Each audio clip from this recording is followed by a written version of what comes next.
Hello, I'm Brian LaCroix. This presentation contains some important information about an update to our radio policy. If you're receiving this message via email, that policy will be attached.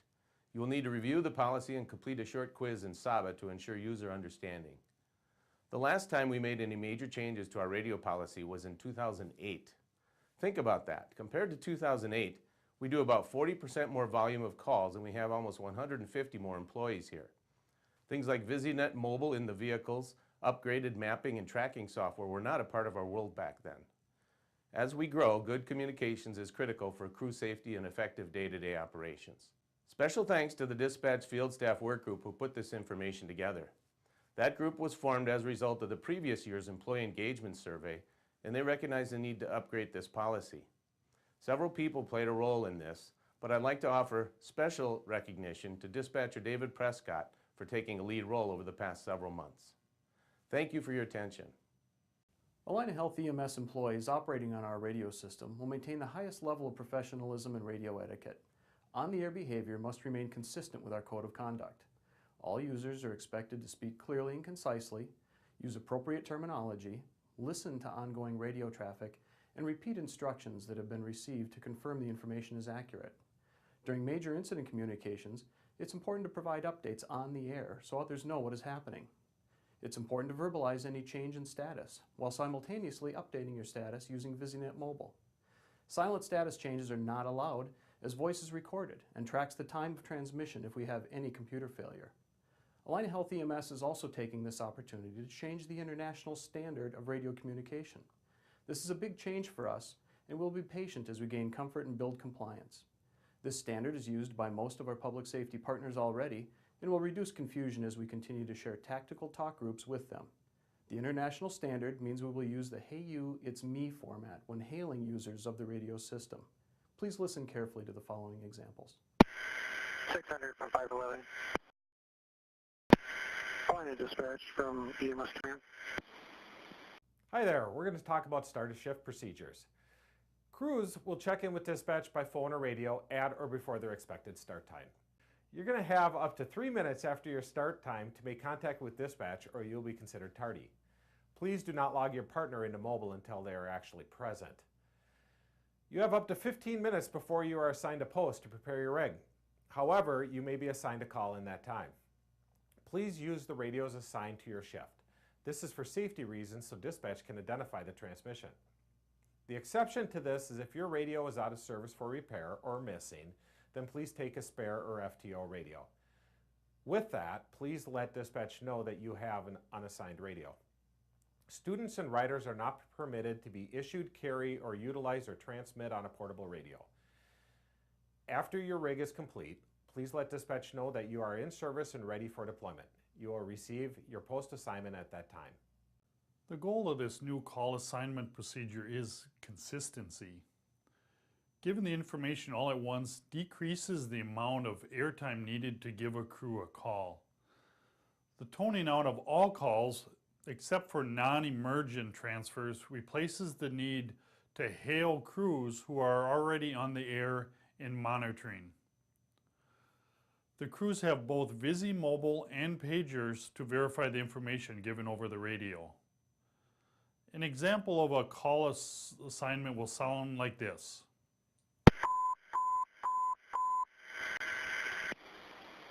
624, code 3, Spring Lake Park, the Loft Apartments, 1075, County Road 10, Northeast, Apartment 101, one unconscious. At no time are crews allowed to respond silently by just updating their CAT or their VisiNet Mobile. When dispatch calls a crew over the air, you are to respond with your current location. Please listen to the following example. 532.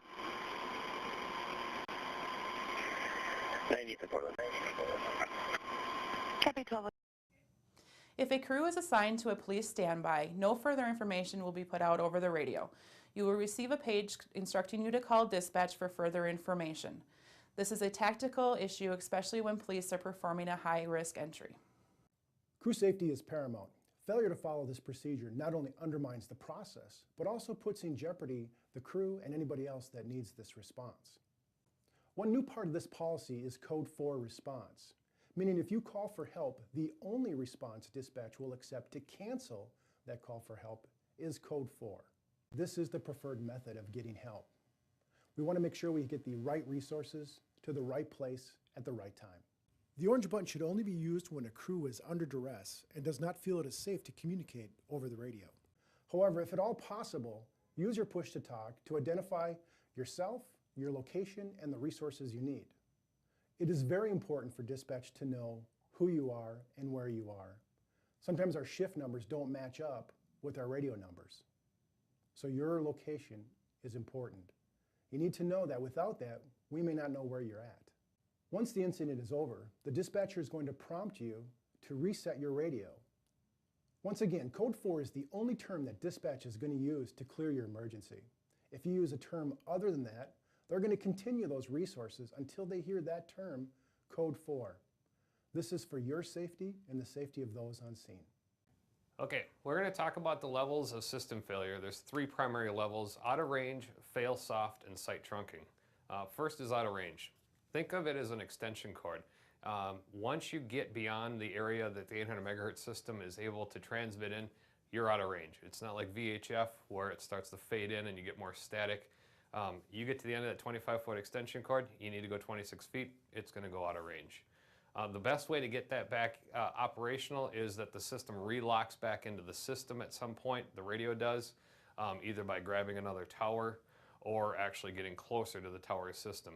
We don't have this problem a lot in Minnesota because the state has outfitted the state with all the transmitters and repeaters that we need. So this is primarily going to happen when you cross over into boundaries into Wisconsin or North or South Dakota, that you experience the out of range. The other time that it might go out of range is when you're deep inside of the penetration of a building, inside some of our hospitals, where there's so much brick and mortar and cement that it's just, the system is not going to be able to get through. So just know that it might go out of range when you go up to a floor inside of a hospital. What happens technology-wise, it locks onto something called a fail-safe channel, and we'll talk about that in a little bit. So out of range is something that if you experience that and you're in a truck and you need to communicate, you have other systems within the truck to use, primarily a cell phone, if you need assistance to be able to get to call back into dispatch and let us know what's happening. Just realize that we can't hear you, you can't hear us at all. The next thing is called fail-soft, and fail-soft at the user end, the only thing you'll see is that it's in fail-soft mode on the portable or the mobile radio, and you'll hear a beep about every 10 seconds. But primarily what's happening is the radio has gone from what we refer to as a digital or trunked mode into a conventional mode. And that means that the control channels, it's again within the system level, they cannot hear each other and the transmitters cannot communicate. So to the end user, there's not a whole lot you can do. Shut off the scan if you do have scan on, go back to your main talk group and make sure that you've got good communications with your dispatch center. Again, as much as possible, the system is experiencing a problem. There's nothing you're going to be able to do about it. The one thing I will say is that the emergency button stops working when you're in a fail-soft mode, and if you're working in one of the geographic areas that it is going to revert to a different channel or a different talk group, that function's not going to happen. So if you're in fail-soft mode, the emergency button stops working. The last thing is site trunking, and the way I like to explain it is think of it as a really big golf umbrella. When you're underneath the really big golf umbrella, you're dry and it's raining outside. That's the antenna coverage that one of our repeaters is giving you. And you go from umbrella to umbrella. They're overlapped a little bit. The transmitters are overlapped, and you hop from one to one and you stay dry. When you go into site trunking, somebody dropped their umbrella, and one of the sites has gone offline for a specific reason. It seriously affects the dispatch consoles. When you're underneath that umbrella, your radio will work just fine. You'll be able to hear the other trucks that are also underneath that umbrella, but you will lose communication with the other trucks or other services that are underneath different umbrellas. The example I'll give you is we had this happen a couple years ago up in Cambridge, and we went into site trunking when the Cambridge system was being built out. Cambridge could hear each other's Cambridge trucks just fine, but they could not hear the North Metro trucks at all, and they could not hear dispatch at all because the rest of the metro area and dispatch were not underneath that umbrella under Cambridge's tower. So Cambridge could hear everything just fine. So if you have a problem where you are calling into dispatch, or all of a sudden you lose communication with other trucks, look at your radio. If it says it's gone into site trunking, that's what's happened. And there's nothing you can do about it. It's a system level thing. Try to get a hold of dispatch via cell phone or via mobile computer and let us know that you're experiencing problems. We in dispatch are probably already starting to get information from the state that as part of the system has gone down into site trunking mode. So those are 3 levels of system failure: out of range, fail soft, and site trunking. Any type of a large-scale incident or mass casualty incident does require extensive communications to help keep the incident in a forward progress and to keep people focused on the job at hand. Any EMS unit responding to an MCI or large-scale incident will be moved to a tactical talk group. Those tactical talk groups are easy to get to. You just have to turn the channel to where the dispatcher has assigned you to, either to tactical channel 1, 2, or 3. Once there, you'll report in to the tactical dispatcher or the dispatcher assigned, as well as the EMS branch commander. Once assigned to that channel, you just have to basically wait for instructions from either the incident commander or the dispatcher. Could be either going to staging, or it could be being assigned to either a triage, treatment, or transport role. The initial rig on scene will assume EMS operations and also EMS command and start any type of a procedure in regards to mass casualty incident. All of the units that are not assigned to that tactical talk group should not be monitoring that tactical talk group and should be focused on their day-to-day operations on their main channel. As discussed previously, any type of a mass casualty incident or large-scale event usually has to deal with a lot of resources showing up on scene. To help you alleviate any type of stress or angst that you might have about running that scene, we have what is called the Incident Response Plan. It is a trifold. Every employee is handed one. We've actually updated it over the years. And you'll know it's the Incident Response Plan because it is a trifold, it's two-sided, and it basically runs through triggers that helps you manage that incident at hand. And it goes something very similar to this. The first rig in always will assume any type of an EMS command role and work with fire and law enforcement under a unified command structure. The second partner on scene, which is will take on the EMS operations role, which will then start to develop any type of a process of triage, treatment, and transport. Once those processes have been put in place by the first arriving crew, any second in or late arriving crew will take on roles such as either transport, assist with treatment, maybe even assist with triage.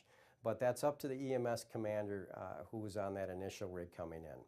Management showing up on scene, either a supervisor or area manager, will meet up with that initial crew and either take on the incident commander role for EMS or take on another position to assist that initial crew to keep the forward progress of the incident going. The incident response plan is usually located in the front of the truck. It can also be found in the top flap of the red MCI bag located in the back compartment of the ambulance on the driver's side. So the incident response plan, again, are just triggers. It's a very informal process to help you initiate initial on-scene incident management for any type of mass casualty incident or large-scale event. If 2 or more Allina Health EMS resources are responding on an incident in the metro area and there's limited possibility of needing resources from outside of Allina, all responding units will be moved to the first available AL-TAC talk group prior to arrival. If the incident has the possibility of responding resources within the metro area from outside agencies such as Hennepin County, North Memorial, Ridgeview, Edina, etc., all responding units will be moved to the first available regional talk group such as PTAC or ATAC as available. If the incident requires resources from outside the metro area, a statewide response per se, all crews will be responding to that call will be moved over to the first available statewide talk group such as ETAC or STAC prior to arriving on scene. Areas that are dispatched by the Allina Health EMS Communications Center that are not within the metro area should remain on their primary talk group until additional resources from outside the area are assigned, at which they will be moved to a statewide talk group such as the ETAC or the STAC prior to arriving on scene. It is extremely important that dispatch is consistent with how we set up communications prior to and during these events. Once a crew arrives on scene, they are limited in their ability to move between talk groups. It is highly probable that there may be a communications breakdown if this happens. The Dispatch IRP, or Incident Response Plan, is a tool that helps us to follow the steps and remind us of items that need to be considered during a major incident. It is also a valuable tool that can be used during an incident review. After you've watched this PowerPoint, please take the time to review the attached material, log into SABA, and take the quiz. Your direct leader can provide help if you have any questions. Thank you.